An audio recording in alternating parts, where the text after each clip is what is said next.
పంట పండింది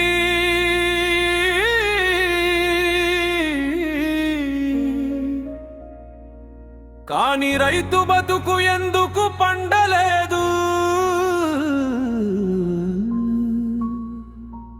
దేశానికి అన్నం పెట్టే రైతన్నా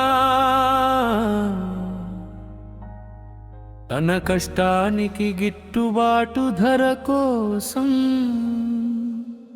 ఇంకా ఎందుకు కన్నీళ్లు పెట్టుకోవాలి?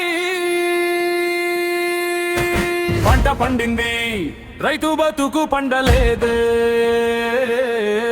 చెమట చిందింది చేతికి దక్కిందే లేదే.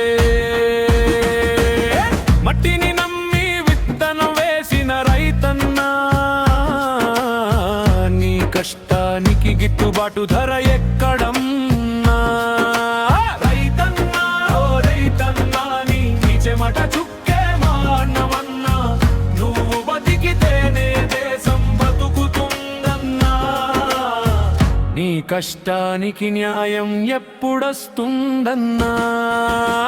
వెకువ జామున లేచి పొలానికి బయలుదేరి మట్టిని చేతిలో పట్టుకుని ఆశల విత్తనం వేసి ఎండను లెక్క చేయక వానను లెక్క చేయక పగలు రాత్రి తేడా లేక పంటను కాపాడవావు.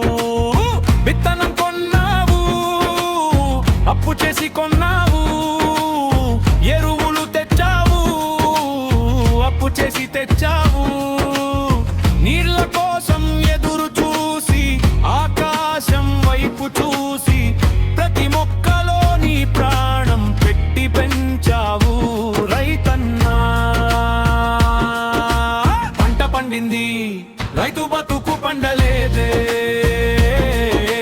చేమ చిందింది చేతికి దక్కిందే లేదే. పంట కోసం ప్రాణం పెట్టిన రైతన్నా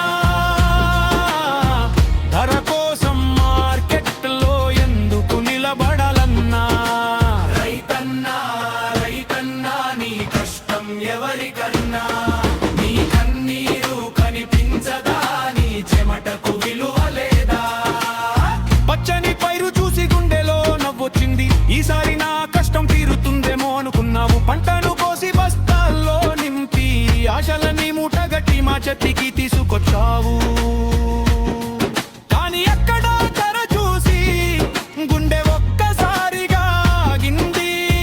నీ కష్టానికి విలువ లేదని ఆ క్షణమే తెలిసింది. రవాణ ఖర్చు ఒకవైపు, అప్పుల భారం మరోవైపు, చేతిలో మిగిలింది ఏంటి? కన్నీళ్ళే కదా రైతన్నా. విత్తనం వేసినప్పుడు ఆశలే నీ తోడయ్యాయి, మొలక వచ్చినప్పుడు కలలని ముందుకొచ్చాయి. పువ్వు పూసినప్పుడు పండుగలా అనిపించింది, పంట చేతికొచ్చినప్పుడు ఇంట్లో వెలుగనిపించింది. కానీ మార్కెట్లో మాత్రం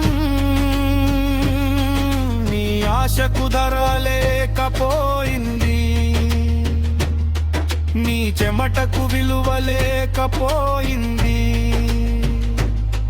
నెలల తరబడి చేసిన కష్టానికి కొన్ని క్షణాల్లోనే ధర పడిపోయింది.